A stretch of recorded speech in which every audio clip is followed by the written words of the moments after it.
So, Alan, in this series of conversations, we've talked about what sales capability means, the importance of a framework of competency to support it, and then the link to learning needs and solutions. So, the last step is to consider how businesses might go about measuring the effect.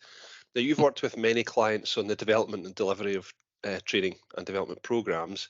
How do you measure the impact of any investment in training and in sales capability development in particular? That's a nice easy one, the $1 million question.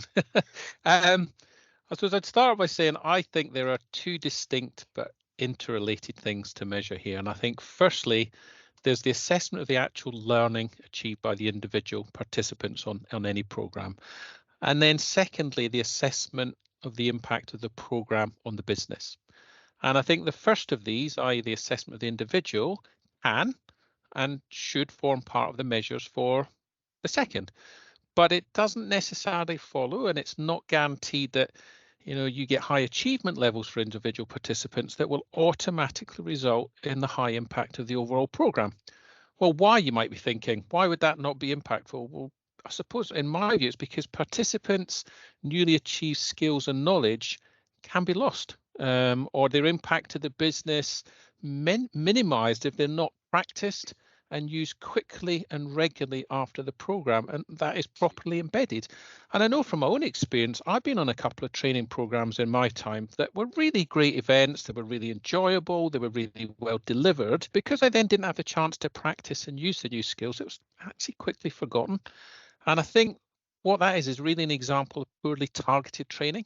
Perhaps giving training to somebody because you think you should, or as a reward, or me attending a course that didn't really have an immediate business need for me to do something differently. That really links back to the key aspect I think we talked about during our last discussion, that importance of setting both clear and specific learning objectives for individuals, and then alignment of these to a clear purpose of why the business is investing their money, their time, their resource in the training. What is it that needs to be done differently to either address a problem or a weakness in approach, or to take advantage of an opportunity?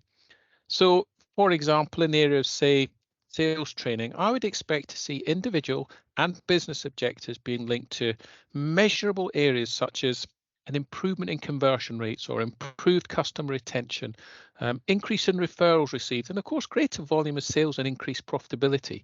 And what the actual skill is that needs to be improved to enable achievement of these measurable goals could be related to, for example, improving negotiation capability, or improving fact finding during early engagement by a better use of structured questions, and so on. But often training objectives can have a good intent, but that clear link to something measurable is missing. So quite a long-winded start to answer your question, I suppose. And I know, David, that you sponsored a number of sales training programs in your time. Can you maybe think of a couple of really clear objectives that were set, measured, and then really made a difference for both the individuals and ultimately the business? One program in particular comes to mind, Alan, excuse me, built around trading skills development, where the objectives were quite simply to get closer to customers, to build stronger, more effective relationships, and also to win more business. Two of the specific metrics used, and I think you mentioned both before, one was a really straightforward hard metric, which was conversion rate. Now, I accept that there are sometimes other influencing factors on conversion, for example, product pricing, to name just one. But that metric was about raising the bar incrementally for every individual on the team, and then aggregating that up for the business. So I've seen that work in practice, and that's proved very useful. The other is more of a soft metric, and that one is, for me, was relationship strength. Now, people might think that's a bit more subjective, but I believe it's still measurable based on a number of key behavioural factors that either the team member or the customer, or both, exhibited, and those things evidenced more trust in the relationship. Now, that in itself doesn't, of course, necessarily equate to an immediate financial return, but it definitely has medium to long-term benefit if that's something that you continually track and improve on. But reflecting on what you said before about a testing methodology versus observation and feedback, for me, there's a marked difference between the two. Testing for me has always been about more or less just checking that the knowledge has been embedded. That doesn't really speak to application of the knowledge, though. So in that respect, in my experience anyway, that testing methodology can be less effective on its own. But when it's coupled with observation by peers or line manager or both, that's when you find out what has been learned and what has been embedded as a new behaviour, for example. Absolutely, yeah. So let me quickly bring those two concepts together and talk about the benefits of practice in a safe environment. Most people say they hate role play, right, because it puts them outside their comfort zone. Someone once told me, though, if it doesn't itch, it's not good development, and that has always stuck with me.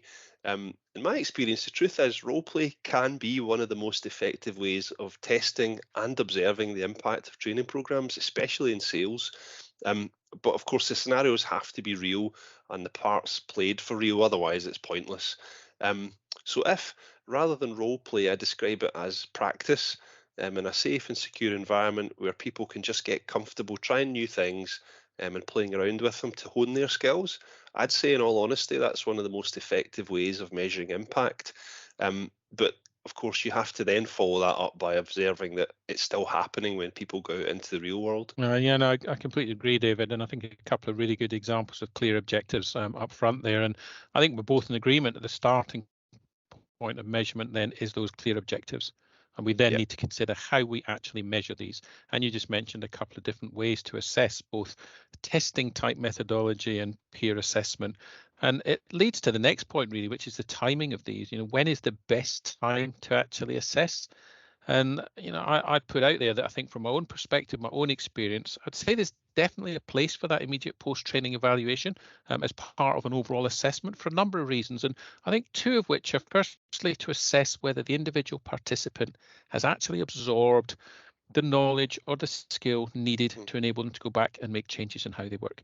And as you said, this could be done during the program through those safe practices or role plays.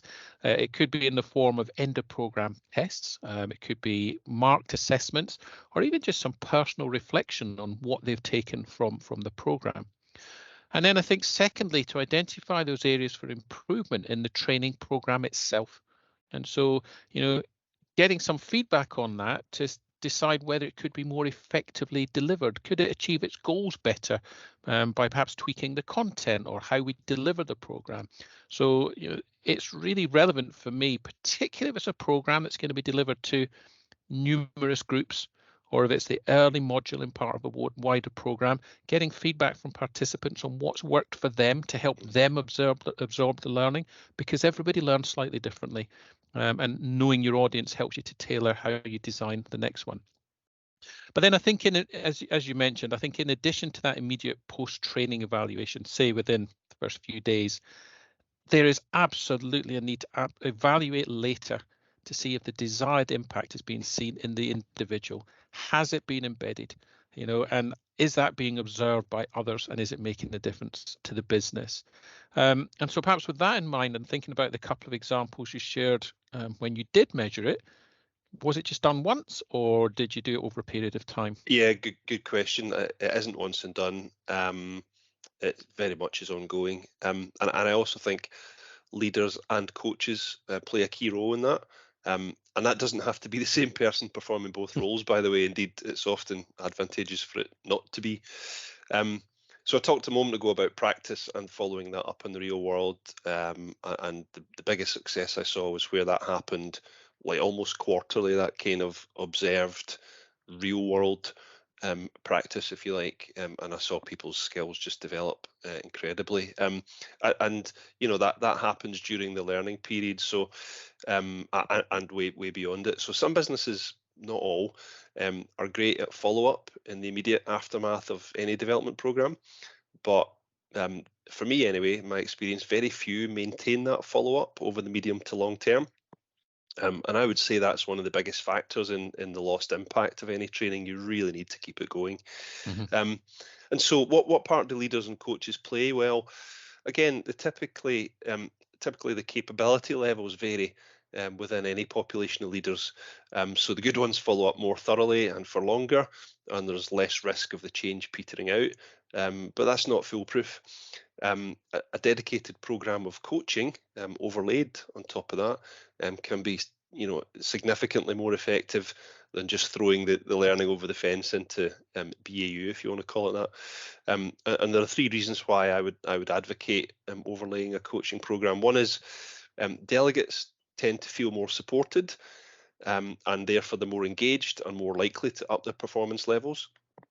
Secondly, dedicated coaching time avoids that typical problem where people get dragged into different tasks or priorities that are more urgent or more important in the moment than following up a training session. And thirdly, progress can be observed and measured more objectively and robustly by a second pair of eyes, which massively increases the value and impact of the training in the first place for me.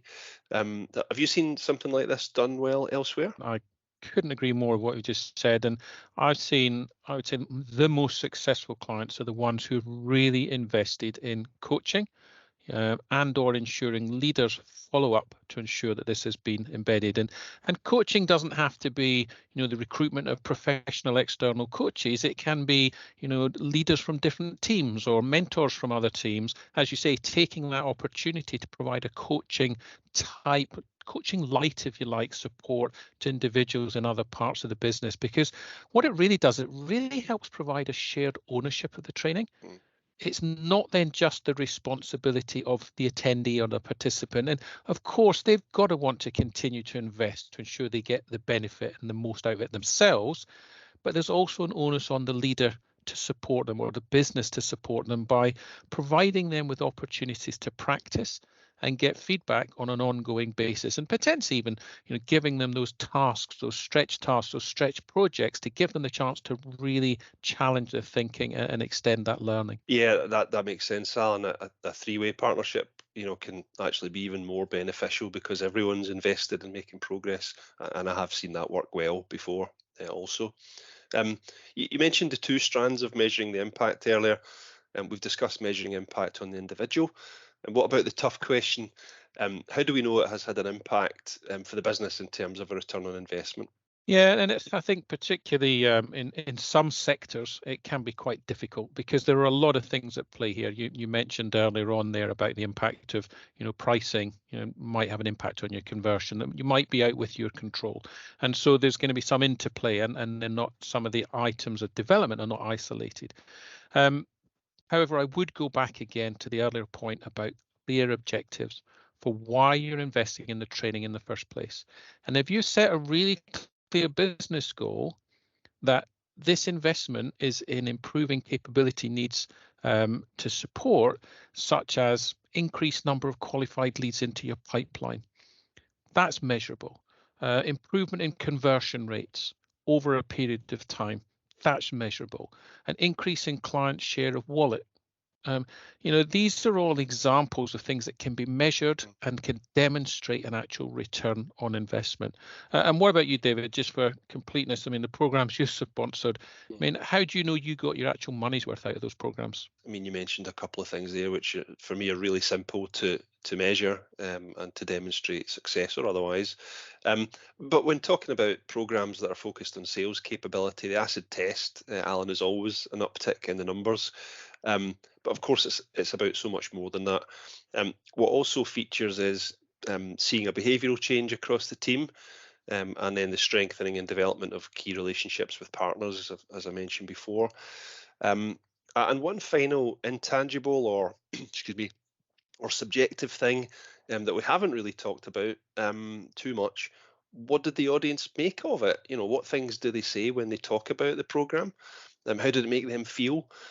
Because if you walk away with some of your audience saying that that's the best training they ever had, then for me that's just as good, as any other piece of evidence that the program's been successful. So, to our audience, thanks very much for watching our series on sales capability. We hope you've enjoyed these short videos. If you haven't seen the other 3 in the series, please watch them now.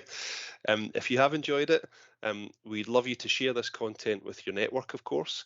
And if you'd be interested in exploring this whole subject further, please get in touch with us, either via our website or via our LinkedIn page. Of course, we don't just do sales capability here at Customer Attuned. We specialise in helping organisations develop relational trust in a B2B environment. We focus on customer centricity, And underpinning both, we also work on the broader development of people and leaders.